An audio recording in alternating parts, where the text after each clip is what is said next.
Hey guys, welcome back. So this just came in the mail here, and we're going to unbox this and do a review on this today. This is a Lionel Vision Line sound box car in the Pennsylvania road name. So let's open it up and take a look at it. All right, so here it is. Absolutely beautiful car. You can see what you expect from a Vision Line product. You got really crisp, clear paint job.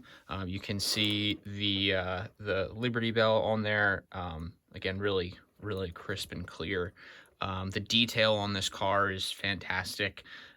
It is, I would say, more similar to an Atlas Masterline car in terms of detail, and even feels maybe a little fragile when you're handling it, which is not necessarily a bad thing. That comes with the detail. You can see doors open and close, and you can see the electronics in there for the sound car. Should show you a close-up of the paint job. But like I said, really crisp and clear here. Add-on detail is fantastic, as you would expect. Bottom of the car, we do have an electro coupler on one end, and the other end has a standard coupler. So with some of I've talked about some of the coupler issues that I've had with my milk cars, and I was concerned these were going to have the same issue. These don't look to be the same couplers, so that's a good thing. You can see there's the speaker, made in Vietnam, so that's a little bit different than some of the past product from Lionel. I know some of the recent offerings have been made in Vietnam. I assume Lionel is trying to mitigate risk in their supply chain, rightfully so. You can see the run program switch here, and then what is a min max switch as well. All right, so I thought what I'd do to start here is show you guys how I program these cars and operate them. These sound cars, they do have to be programmed just like an engine. There is a little bit different setting that you use, but you operate them from your TMCC or legacy remote. They can be operated conventionally as well. You just don't have access to all the same features. So I've already got it programmed here. That process is pretty straightforward. It's not really any different than programming an engine. You just select the program switch, and you enter the number you want and hit set. So I won't show you guys that. That's pretty straightforward. But to actually set this up correctly in the Cab 2 remote, you'll need to set it up as a freight car. So once you get it programmed and you have the ID, I've already done this, but I'll show you how to do it here. You're going to hit the info button. You'll go to scroll, and you'll see this type here. It's going to default to diesel. So that's the screen that'll come up. You have to scroll down to the third page and set it up as this FRT, Freight Sounds Car. Once you've done that, you can also name the car. So you come back to the screen here. You can also assign a name. So I've done that as well.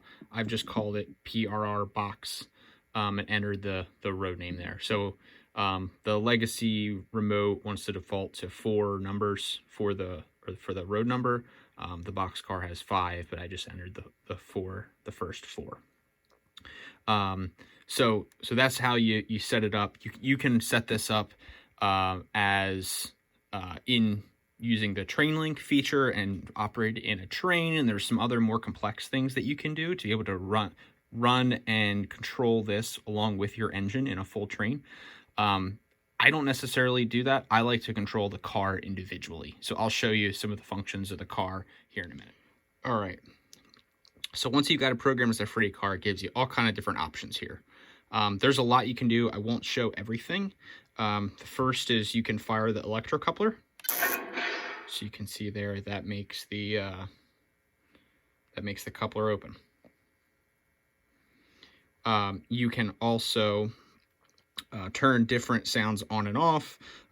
So this B here is to turn on the grinding sound of wheel flanges around curves, or you can turn that off. There's other sounds as far as idle and loading and unloading. The loading and unloading sequences are my favorite, so we'll show you guys here what those sound like. So there's three loading and a few unloading as well. Listen up! We gotta get these crates on that car now! Watch out! That one's gonna fall! Next up, we add some more delicate stuff.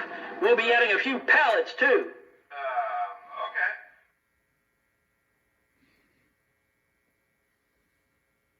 All right, so that is loading 1.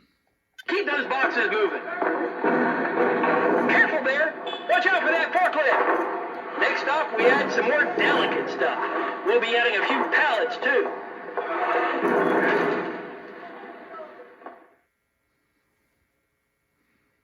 Okay, let's get these boxes loaded up. Watch out, that one's gonna fall. All right, that's great, but try not to box them in. All right, so you can see there's a few different sequences there, and sometimes it does it random, and sometimes it does it in order. But these are the unloading sequences. Start unloading from the left. I don't think I'll ever get used to this choking dust. Alrighty, we got empty cars, and we're on time.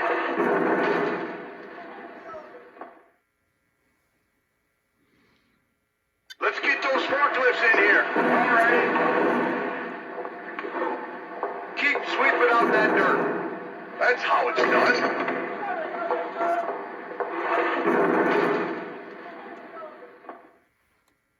Okay, guys, let's move.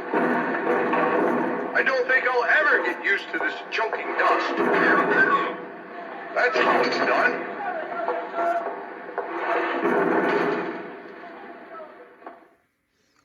All right, so there you go. You can see there's a couple different sequences, like I said, and sometimes they do them randomly, sometimes they do them in order. But I think they're just so much fun for guests and to use at loading docks, unloading docks, etc. People really seem to get a kick out of that. But then as this car is moving, it has a lot of sounds too. So I'm going to bring a pull switcher in here. This is kind of my new layout expansion that I've been working on. So wanted to give a quick glimpse of that, but I'll pull a switcher in here. We'll get this hooked up to a train and run it around and show you guys what some of the sounds look like. So I keep mine set to max because I really like to hear the idle sounds and some of the dialogue and things that happen as the car moves. If you don't want to hear all that, you can move it to min, which is just more kind of wheel grinding and groaning and that kind of thing. So let's pull a switcher in here and we'll get this moved out.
says it's fragile. Nicely done.